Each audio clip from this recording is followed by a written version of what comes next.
Welcome to the Living a Nordic Life podcast, where we explore a simpler, cosier and more intentional life the Nordic way.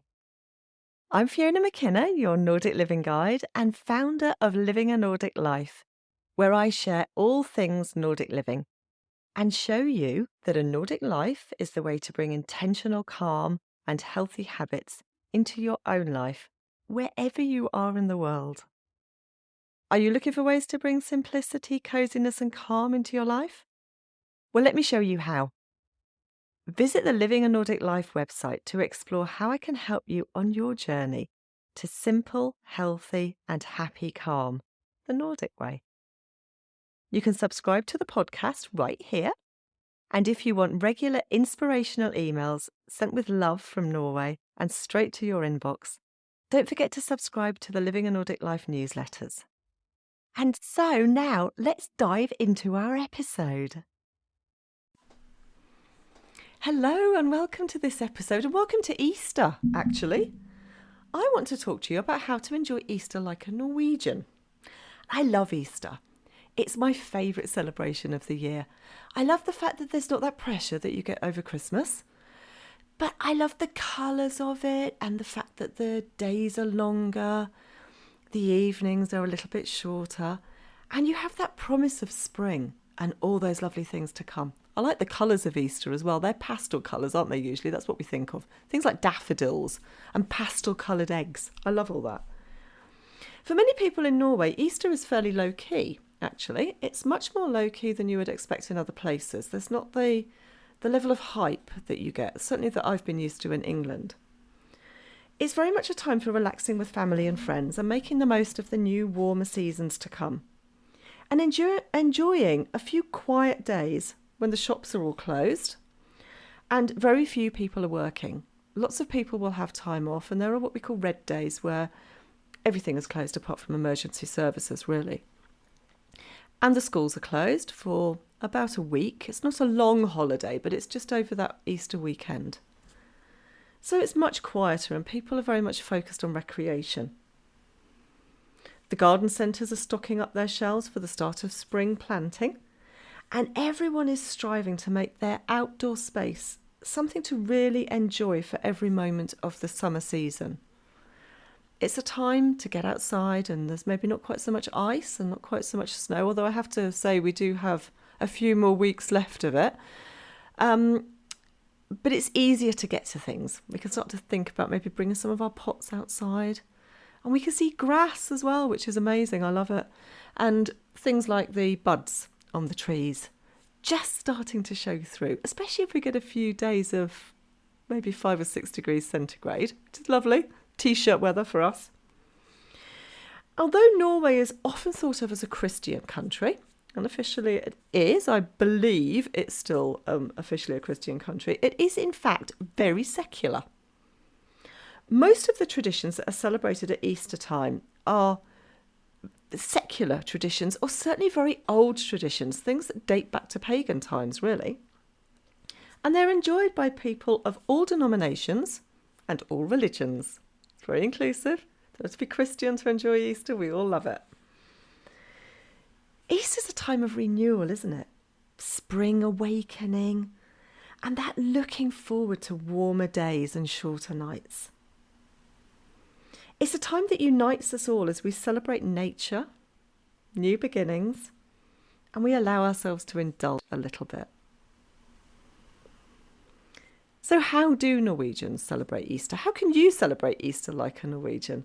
Well, I've got a few points I'm going to share with you, and some of them I think you'll find most unexpected, especially my first one, which is something called påskekrim, Easter crime. Now, this is not what you expect. It's not a crime festival where the police are run off their feet trying to catch up with everything and everybody just goes completely crazy and does whatever they want, and it's anarchy. It is not. It's a festival of crime novels, crime writing and crime series.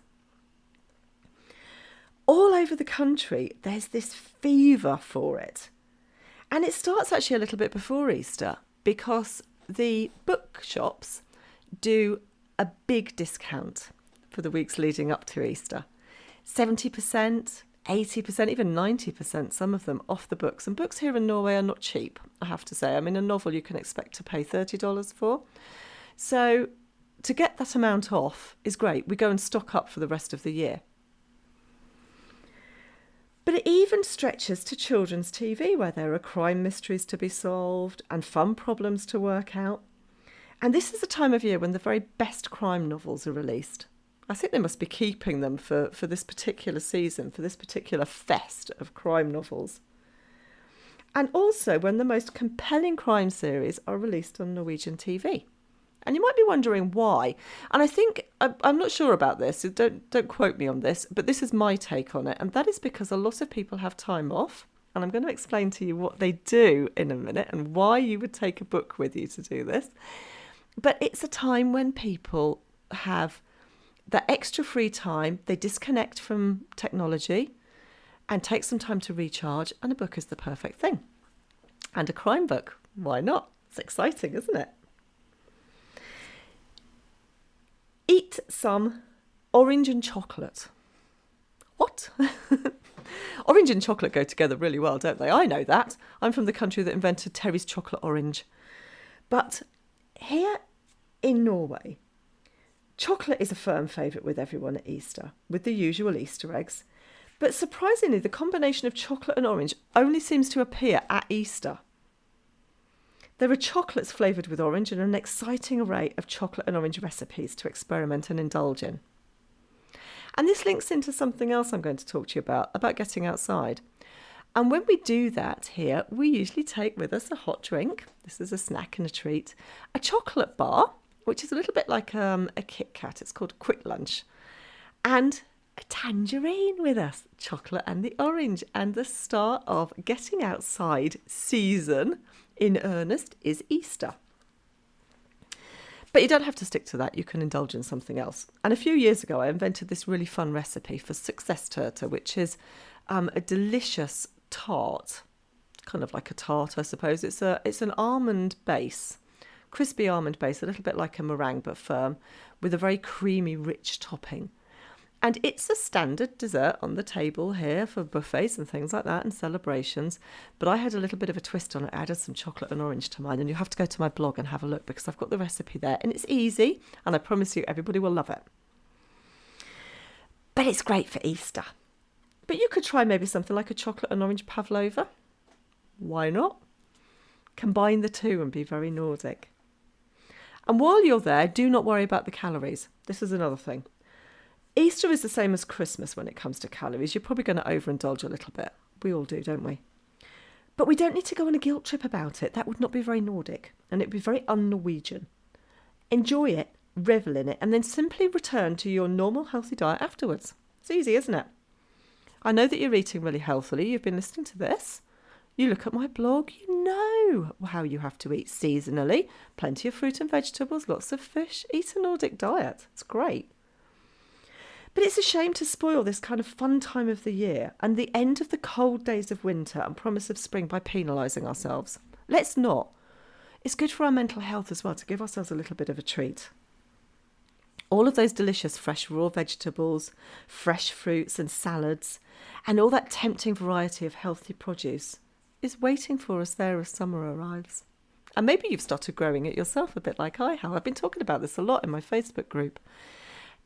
Getting things ready for the summer. Start growing things if you can. I've got some courgettes going, butternut squash, not tomatoes yet. I've learnt the hard way that those need to wait until a little bit later in the season. You get more tomatoes on them. They're not so leggy. Or go over to my friend's website, my friend Ines, and have a look at that. It's mynordicgarden.ca. She's got some really cool tips for growing a kitchen garden, an edible garden. I think you'll love it. So something else that we do at this time of year in Norway is we get outside into nature. We get outside into nature all the time. But Easter is a great time for this. The weather is nice. We're still able to grill outside as well because we have a grilling ban from the 15th of April through to the 15th of September because it gets very dry. And you can imagine if somebody lights a fire on the ground, what that's going to be like. It burns underneath the ground, and it can burn for days, even weeks in the forest under the ground. It's terrible. So it's a last opportunity really to get out there and grill. But it's kind of like the official start of spring life outdoors here in Norway. We like to grab our hiking boots, a matpakke, so pack lunch, and get out and breathe some fresh air. We're not doing anything else. We've got time off. The schools are closed. Let's get out there and disconnect a little bit from technology and all those things that are constantly drawing our attention. If you came to Norway at this time of year, you would see that there are people outside everywhere. They're making the most of nature. They're grilling, like I said, gardening, or snatching those last few weeks of the ski season. Just keeping hold of winter, making the most of those last few weeks of winter. We don't have very much left. And getting outside and enjoying the snow. But if you want to learn a little bit more about friluftsliv, that's the outdoor life, then have a look on my blog, because I've got some really cool guides and some things that will help you dive into it a little bit more deeply. The last thing is go to the cabin. Take a hyttetur, a cabin trip. Easter is the first holiday of the year when the weather is warm enough to really enjoy the hytte or the cabin. And a lot of people in Norway own a cabin. I talk about this in another podcast coming up. It's a very interesting part of Nordic culture, but a lot of people own a cabin here, a surprising number. And lots of them are fairly remote, and they may be not necessarily off-grid, but certainly they don't have the amenities that you would have at home. So they may not necessarily have running water. They quite often have a composting toilet, which is an outside toilet in a little wooden building. And quite a few do not have electricity, and they certainly don't usually have central heating, so you might just use a wood-burning stove. So you can imagine in minus 20 or minus 30 degrees centigrade, it's not necessarily somewhere that you want to spend an awful lot of time at. Plus, if there's a lot of snow, you have to dig your way in. So Easter is a time when it's good to go and start your cabin trips. And because people have several days off, they like to go and open up their cabin, freshen it up, give it a bit of a clean, do some maintenance because they're wooden, these buildings, and they do need a lot of work, and prepare them for the summer season that's coming up. And all those weekends when you can make the most of what the cabin has to offer. And as many of them are on mountain sides or in fairly kind of remote cabin areas, they're perfect for skiing. So it's a great opportunity to combine all these things together. Your cabin trip, your hyttetur, doing a little bit of skiing and getting outside, taking with you that chocolate and orange and a delicious hot drink to enjoy while you're out. Not worrying about those calories because we're getting outside into the fresh air, aren't we? And then you take your crime novel with you, and in the evenings when you've been out on the slopes or you've been outside enjoying nature and you have no TV and you have no phone reception at your cabin and you really want to disconnect anyway, you get your novel out and you spend the evening, maybe by candlelight even or a small light, just enjoying a new crime novel. And getting through it probably as well by the end of the weekend. How cool is that? It's nothing like finishing a book, is there? It's really rewarding. So I hope I've given you some ideas of how you can celebrate Easter and enjoy Easter a little bit like you're Norwegian. And I will see you in the next episode. I'll talk to you soon. If you've enjoyed this episode, please subscribe to the Living a Nordic Life newsletters so you can get an email when I release a new episode. It's a quick and easy way to keep up with all things Nordic living. Please visit livinganordiclife.com. You can listen to Living a Nordic Life on lots of podcast apps, including Spotify, Apple Podcast, Google Podcasts, and plenty of others.